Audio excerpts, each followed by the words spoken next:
Hi team, welcome back to HUMN. Today I am speaking to the lovely Raquel. We are going to be talking about all things menstrual cycle, training, nutrition, all of the good stuff. Little pointer, boys, if this is something that you're not particularly well versed in, then stick around.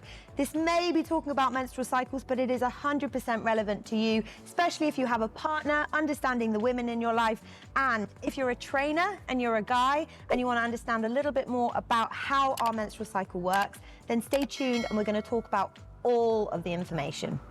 So, getting started, tell us a little bit about yourself, Raquel. What do you do? What are your qualifications, your interests in the menstrual cycle and women's training? I'm a personal trainer, Crossfit coach, and nutritionist specialised in performance and women's health. Nice, cool. So, and you're based here in Bristol, you work out of a different couple of... Yeah, so I'm based in Bristol. I work with a lot of clients online, some from Spain, some from UK. Yeah. Awesome. So when it comes to training and when it comes to the menstrual cycle, my understanding as a woman is that we go through different phases of our cycle. Yeah. We have some times where we're feeling really strong, some periods where we feel like we want to curl up and be in a ball, in bed and eating chocolate. Yeah. Tell us a little bit about the formation of our period and how our training should sort of coincide with that. Yeah, okay, so your period is always going to be divided in 4 phases, yeah? You start with your bleeding, yeah? When you're menstruating, that is what we call the winter. You're not gonna feel great on that phase, okay? Basically, your progesterone is gonna be very high, you're gonna be tired, you're gonna have a higher heart rate, so you're gonna get out of breath quicker. From that, we move from our follicular phase. That is when you start moving towards your ovulation. You start to feel a bit more chill, a bit more calm, a bit more outgoing, you know? Because your estrogen and your testosterone are starting to rise. Yeah. Estrogen is what we call your Beyoncé hormone, okay? It's just gonna make you feel great. I call these my Beyoncé weeks. Yeah, So. it is. Like, you're gonna be very outgoing, very strong, social, fun. As we like you know, we are done to have babies. So that is the time that basically your body's telling you go out, find some sperm and a baby. So that's what he's telling you to do. And in relation to our training, how would we approach our training in the follicular phase? Oh, that is the time to start getting high numbers, big plates on the bar. You can start increasing your times on run, like your endurance is getting a little bit better, not in time, but in intensity. Yeah. So you can push a little bit harder on that phase. We move into ovulation. That is your pike.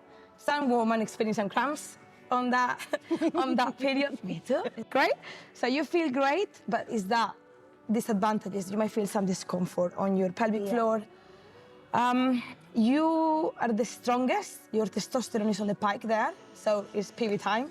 Okay. PBs. It's a good week for PBs. It is the week we're gonna have more risk of injury. We got a hormone called relaxin. That is very high when you're pregnant, but when you're ovulating, it's slightly higher as well. Okay. And it makes your joints a bit more flexible. So it's the way that you can slightly twist your ankle or your knee, or like get a dodgy elbow on the rings, things like that. From that one, we move back again to a slow, worse week. That is the autumn. Okay, that is the luteal phase, when everything starts getting The worst. rough. Yeah. Like, you go from testosterone, estrogens, I'm feeling amazing, to everything going down. Your progesterone is not going up yet, so you're just like Slow. yeah, And tired. Yeah, I'm very tired. This phase is a phase when we can get dehydrated really easy as well, because your body is getting ready to bleed. So it's a phase where we should be drinking probably a little bit more. Hydration tablets in the gym bag. All day. Always with your water bottle, that kind of stuff. And then that kind of leads us to the couple of days before our period where we always tend to get, well, I do, tend to get very hungry. Yeah. And that is because we need the extra calories. We're hungry for a reason. And then obviously, bam, end of the cycle, into our next period. Yeah. Lovely, isn't Just it? every month. So much fun. So nutrition is very linked to your period as well. I like to say that our body is, can I say bitch? A little bit of a bitch sometimes. Yes. Because when you want to eat more is when you should be more careful with what you eat. But when you are not hungry, because you're ovulating and you are more into having fun, is when you can actually be a little bit more relaxed With your food. eating, okay? That being said, that doesn't mean that you need to eat more or less because you feel less or more hungry or because of your ovulation. Like, it's a very personal thing. But it's true that before bleeding, we need more food because we're gonna be losing blood. So it's a bit of a tricky one. Like, for some Maybe people, to be careful with what we consume in those extra calories. Yes. So be mindful that we're not going to eat sugars that are going to make us even more inflamed than we already are. Yeah. And just sort of try and get in those healthier calories. Also, the odd bit of chocolate's never going to hurt anyone, is it? Like, Really? we all need that.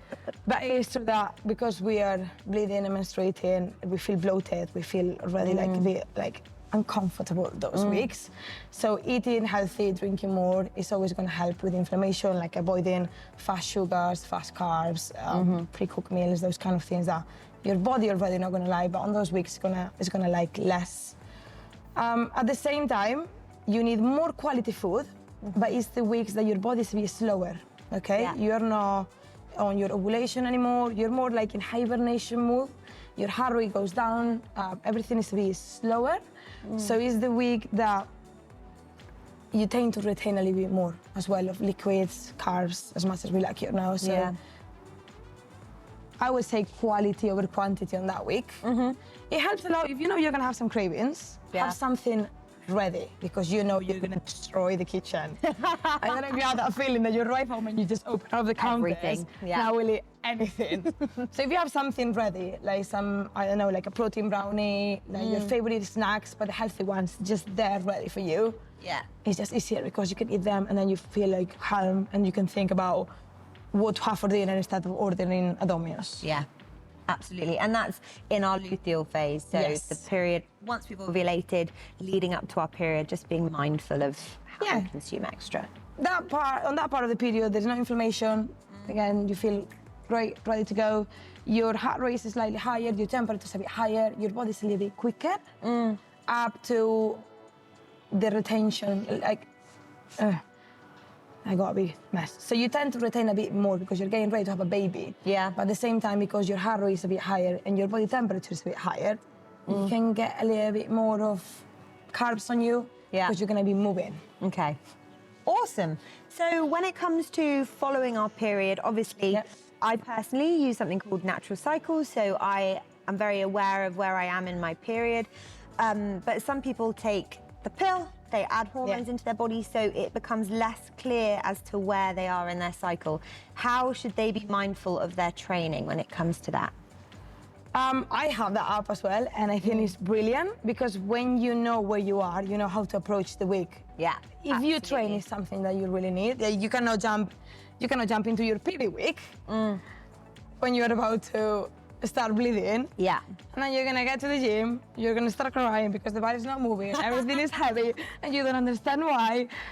Lots of tears, lots Yeah, of tears. so many. When it we just as easy as check it up, I'm gonna be bleeding. Yeah. Maybe move the PB. Yeah. Like the week, I'm just gonna swap the workouts. It just makes your life easier with any training. So again, we said ovulation, PBs all day. Okay, pre-post ovulation is a good time to do new programs as well because you feel more confident. So if you're gonna try something new, something heavier, something faster, that is the week to just get it done. Period and pre-period phases, it's more about endurance. You can be going all day, but not too fast. Yeah. Like you could be on your feet all day moving, and you're gonna be okay. You're not gonna be very fatigued. If that makes sense, but not with intensity. But then that being said, if you burn yourself out on those days that you should be resting a little bit more, you're gonna pay for it when you ovulate. Yeah. So it's something to be very mindful about. Like you can carry on, But just be careful. but just be careful because you're gonna have to pay for that after probably. Yeah. And then looking at talking about training too hard and too much, overtraining and undereating and how that affects our menstrual cycle. Obviously, if we're not eating enough, we can sometimes lose our period, which will affect a multitude of things. So what kind of impact does overtraining and undereating have on our fertility and our menstrual health? So I think that's something that people are still not very aware on the sports that is like women not having their period. Like I think before it was like a normal thing. Oh, you're training hard. Yeah. Great, you're not having your period. How easy is that? How great is that? You don't have to worry about that. Because I think it's something that men, they don't need to think about that. They go into competition and they don't need to be checking like, am I going to be bleeding? I'm going to be feeling great. Is it going to be a bad day? So I think women were pushed a little bit to do whatever to stop the period, having the pill, hormones. That might seem great on the short term, but there is a lot of studies that show that on the long term, first, it's going to affect your menopause a lot. It's going to decrease your bone density, injuries. So you're going to break bones easier. You're going to have more joint problems, patella, AC joint, all of those things are going to just being fired up when you don't have your period. And our body just doesn't work as great. You might think it does because suddenly it's like, I'm not bleeding anymore, I can carry on going. But long term, after a couple of months, things are gonna start not working as great. Yeah. And as you said, fertility, like if you wanna have kids at some point, it's just gonna be harder. Sometimes it might not be an option anymore because you've been not menstruating for so long that your body just can't get around it anymore. Yeah. So I think it's very important to be aware of what the pill, the coil, the injections, all of that is doing to your body, because it's very easy when you're 16 or 17 and you're starting to train and you don't want to have to worry about bleeding on competitions to be just like, just get rid of it. Yeah. But then when you get into your 20s, 30s and you're more aware of fertility and having babies, it can be a big issue in athletes. There's research to show that being on the pill is very similar to being in that second phase of your period as well. So you'll never actually get to know what it feels like in your Beyoncé weeks because the effects mimic what it's to be like in that slightly slower phase. And you don't ever get to feel like Beyoncé. No, you never. How sad is that? I know. You never get that like ovulation week when you feel like you can do anything you want. Yeah. You don't get the lows, but you don't get the highs. Yeah. And it makes you feel crazy. And I don't think people is aware of that, but there is a lot of problems with depression and anxiety that are very related to the hormones that women are taking at the moment. Yeah. And then things like, you know, when you get a plastic boat, let's say BP-free. Yeah. Okay. BP acts like estrogen on your body. So it's a plastic that you consume and it adds hormones. So when you drink water for a plastic bottle, even for men, that is already changing your hormones. Yeah. If on top of that you add the pill or the coil, and on top of that you add stress, the anxiety that you get in life, and then I think that's when the problem with men is like, oh, you're crazy. Like, women are crazy, women are hormonal. Yeah, we are. But, absolutely. But then on top of that, we keep adding hormones to our body. We add things that aren't going to make it easier, There's something, there is a study that said that women on the pill, when they get off the pill, we as women, they end up breaking up with their partners. Really? Yeah. So you found your partner normally on your ovulation time. Yeah, because this is when you're outgoing, you're trying new things. But then when you move into your menstruation, you want someone to settle with and make you feel safe. Yeah. Okay. If you're always on your pre-menstruation, you're always going to try to find men's to settle with and be safe. Wow. And then actually, when you come off of that and you're Beyoncé, plenty of fish in the sea. Can I say that?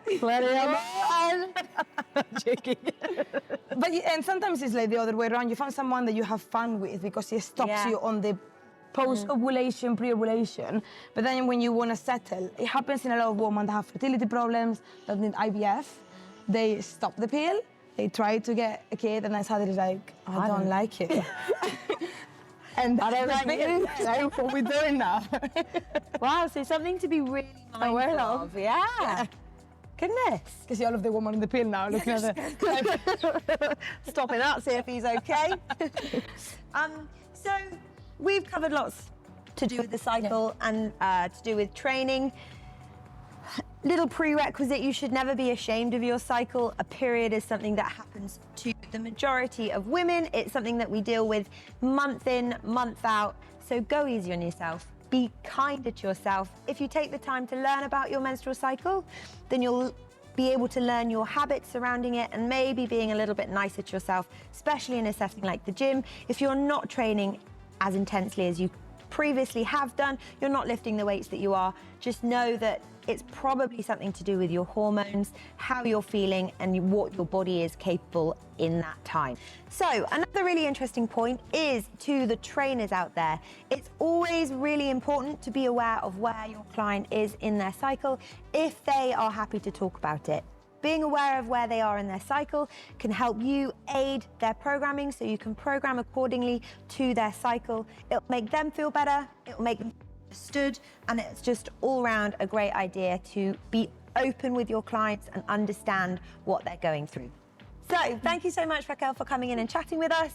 This has been a really interesting chat about the menstrual cycle and menstrual health. We've got plenty more of where this comes from over on our YouTube channel. We'll talk about men's health, women's health, nutrition, how it all relates to one another. So if you've enjoyed today, like, follow, subscribe, hit that bell, and we will be back with more very soon.